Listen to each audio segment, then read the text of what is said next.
일요일이에요, 벌써 여러분. 좀 아쉽기는 하지만, 그래도 우리가 일요일을 한번 정리를 해보는 시간, 만들어 봤어요. 이제부터는요, 본격적인 이제 대선 주자들의 시간이 다가왔습니다. 사실은 우리가 회사에 들어가면 사장이 되고 싶은 거고요. 또 정치를 하는 사람은 대통령을 꿈꾸죠. 그래도 아무나 꿈꿀 수 있는 게 아니고, 정말 인지도도 있어야 되고, 능력도 있어야 되고, 물론 윤석열과 안철수의 어떤 각축이 우리 야권에서 있을 거라고, 구체적으로 두 사람이 쫙 모아지는 그런 모양새지만은, 그러나 우리가 잊어서는 안 될 후보가 있습니다. 바로 홍준표 그리고 유승민이죠. 지난번 대선에 두 사람이 나와가지고 나름대로 선전을 했습니다.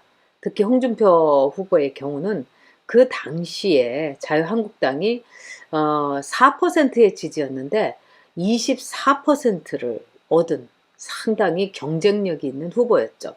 또 유승민 후보도 평소에 오히려 저는 이 굉장히 강성 보수다 이렇게 생각을 했는데, 경제적인 문제에 있어서 완전히 변신을 꾀했어요. 그래서 아주 흥미롭게 지난 대선을 이제 지켜봤습니다. 자, 앞으로 홍준표와 유승민, 저는 이 두 사람하고 일도 같이 해봤고, 뭐 인간 됨됨이도 너무 잘 알고, 그렇죠. 근데 인간이 좋다고 해가지고 또 훌륭한 지도자가 되는 것도 아니고, 또 인간성이 아주 못 같아도 일은 아주 잘하는 사람도 있습니다. 자, 그래서 오늘은요, 이 두 사람에 대해서, 이 두 정치인에 대해서 여러분께 좀 알려드리도록 하겠습니다. 자, 제목을 제가 옆에서 본 홍준표 그리고 유승민, 그래서 vs 둘을 이제 대비를 시켜봤어요. 둘은 아주 대조적인 정치인입니다. 이 홍준표가요, 굉장히 외향적이죠. 그리고 자기 속에 있는 말 팍팍 내지르고, 그런 거에 비해서 유승민은 아주 조용한 내향적인 정치인이에요. 저런 사람이 어떻게 정치를 했을까 이런 생각이 있었을 정도예요. 그래서 제가 처음에 당에 들어갔을 때 무슨 토론이라든가 이런데 좀 나가라고 막 등을 떠밀어도 자기는 말하는 거, 사람들 앞에서 말하는 거 싫어한다고, 이렇게 글 쓰는 것만 좋아한다고, 이래서 제가 몇 번 등 떠밀어서 막 내보냈던 적도 있고. 근데 한 사람은 외향, 한 사람은 내향성, 이게 아주 뚜렷합니다. 또 하나는 홍준표는 굉장히 아랫사람들에게 잘하는 스타일이에요. 아주 따뜻하게 하죠. 그런 거에 비해서 유승민은 자기가 데리고 일을 하는 사람에 대해서는 굉장히 엄격합니다. 그것도 굉장히 대조적이고, 또 홍준표는 여러분이 아시다시피 진짜 흑수저 중에 흑수저죠. 홍준표의 대통령 됐을 때 캐치프레이즈가 까막눈인 엄마의 아들이 대통령 후보가 됐다. 이런 세상 앞으로도 더 크게 만들겠다. 굉장히 충격적인 캐치프레이즈였죠. 그만큼 아주 흑수저 중에서도 깡 흑수저였습니다. 그래서 대학교 때 몸무게가 44kg인가 그랬다고 그러죠. 여러분 상상되십니까? 이 유승민의 경우는 금수저죠. 이 대구에서 국회의원 그리고 또 판사를 오랫동안 했던 유수호 의원의 아들이고요. 또 형도 판사고, 또 이 누나도 이 판사의 부인이고, 굉장히 재산도 많고 뭐 그렇습니다. 그래서 굉장히 아주 대조적인 사람들이죠.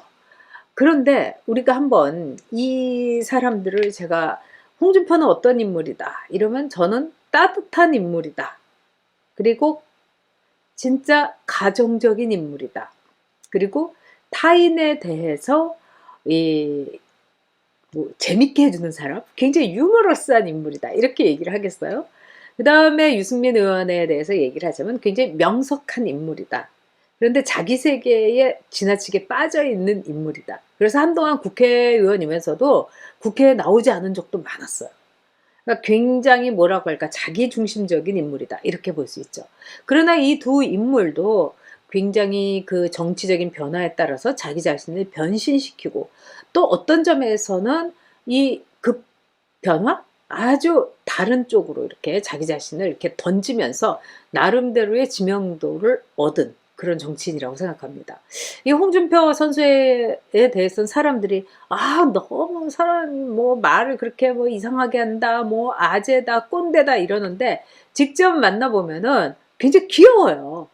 그래서 저는 이 귀여운 아재의 느낌, 이런 거를 홍준표 선수가 좀 부각을 많이 시켰으면 좋겠고, 그 다음에 이 홍준표 선수가 이제 그동안에 뭐 강성이다, 뭐 여러 가지로 이제 뭐 오만해 보인다, 뭐 이런 거는 본인이 고쳐야 될 문제라고 생각합니다. 즉, 매너를 갖출 필요가 있죠. 이 매너라는 거는 그 사람의 분위기를 나타내는 거죠.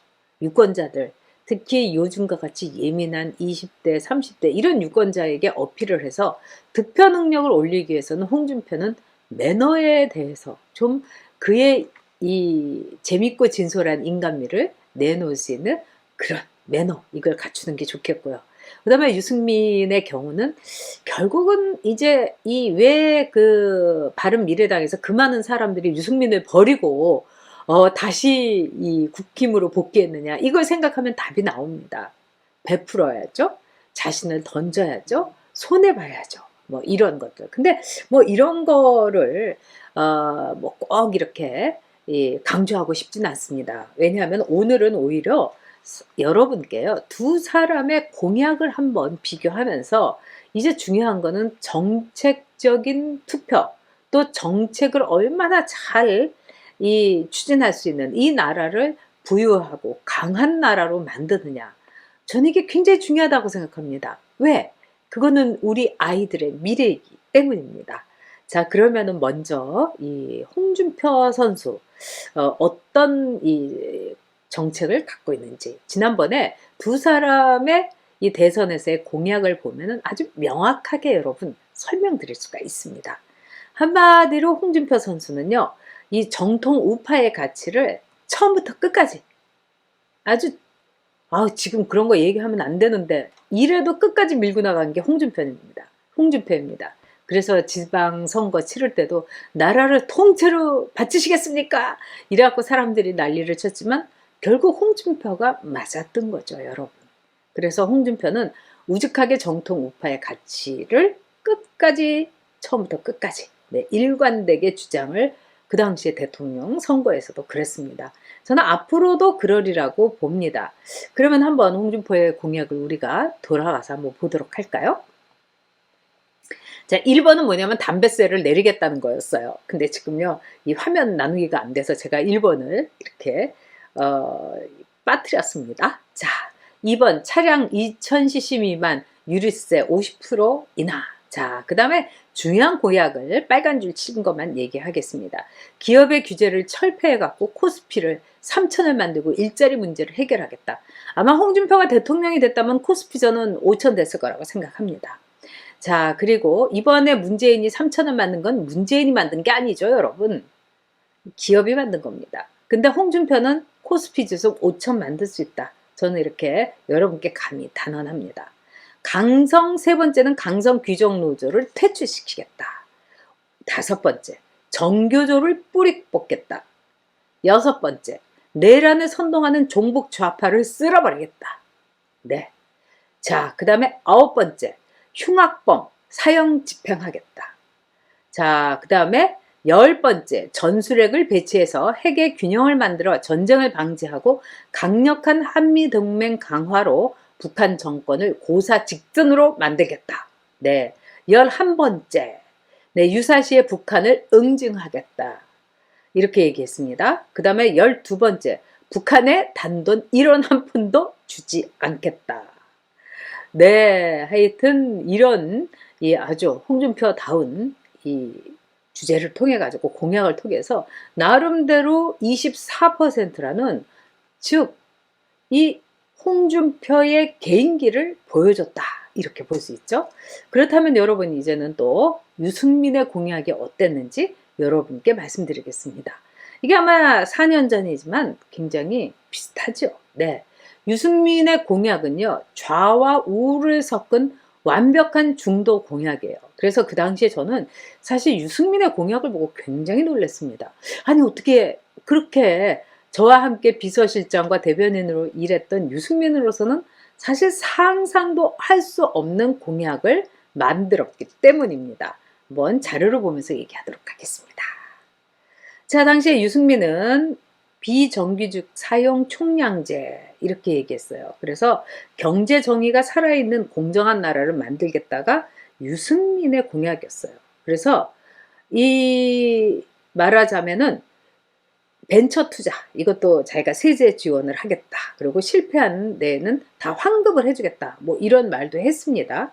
그런데 여기서 굉장히 중요한 거는 뭐냐? 비정규직의 사용을 총량제를 하겠다고 한 겁니다. 그래서 비정규직을 획기적으로 축소하겠다. 그 다음에 3년 내에 최저시급을 1만 원으로 하겠다.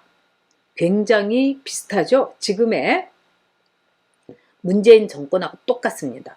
그리고 칼퇴근법을 만들겠다. 퇴근 후에 SNS로 업무 지시하는 거를 못하게 하겠다. 그리고 육아휴직을 3년으로 만들겠다.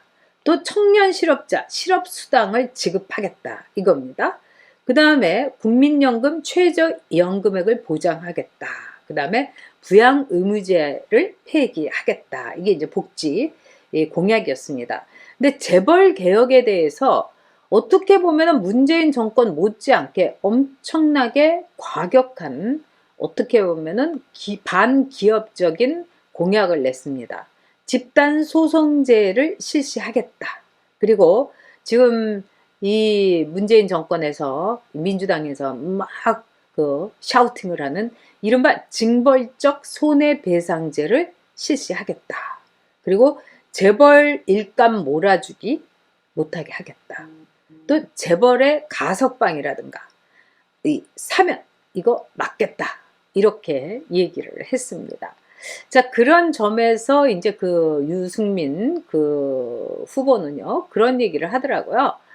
자기는 이 켄 로치의 영화를 뭐 다니엘 블레이크 이거를 너무너무 제일 좋아하는 영화로 그 당시에 뽑았어요. 근데 유승민 후보가 저하고 말을 할 때는 제일 좋아하는 영화는 대부다 이렇게 얘기를 한 거예요.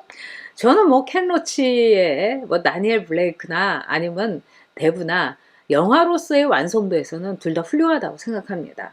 근데 아마 개인적으로 오락으로는 대부를 즐기고 그 다음에 대선 후보로서는 다니엘 블레이크의 그 영화의 메시지를 내가 공약에 담겠다. 저는 이렇게 객관적으로 이성적으로 받아들였습니다. 자, 그런 점에서 이 홍준표의 이 공약이라는 거는 일관되게 보수 우파의 정통 공약입니다. 근데 유승민의 공약이라는 것은 거의 이번에 뭐 이 볶음밥으로 이 오세훈 시장이 이겼다고 하는 것처럼 중도에 대한 러브콜이 있는 거예요. 저는 둘 다 한번 우리 보수가 실험해 봐야 된다고 생각합니다. 우리가 권력을 잡기 위해서는 변할 수 있는 거 다 변할 수 있는 거죠. 그렇지만 또 어떤 거는 우리가 변해서는 안 되는 게 무엇인가. 우리 유권자들도 거기에 대해서 고민하고 판단하고 결정을 내려야 된다고 생각합니다. 어떤 점에서 저는 유승민이나 또는 이 홍준표 선수나 둘 다 이 보수 진영의 자산이라고 생각합니다. 그래서 윤석열, 안철수, 홍준표, 그리고 유승민 이렇게 네 사람이 정말 이 아주 선의의 아주 멋진 페어플레이를 한다면 우리가 2022년 3월 9일 이 4월 7일의 감동을 재현할 수 있지 않을까 이런 생각이 듭니다. 네, 여러분 일요일 잘 마무리하시고요. 네, 여러분 이 전욕TV의 이 안정적인 방송을 위해서 여러분들께서 멤버십 들어주시기 부탁드리겠습니다. 네, 여러분 내일 11시에 여러분 여옥대첩에서 찾아뵙도록 하겠습니다. 여러분 감사합니다.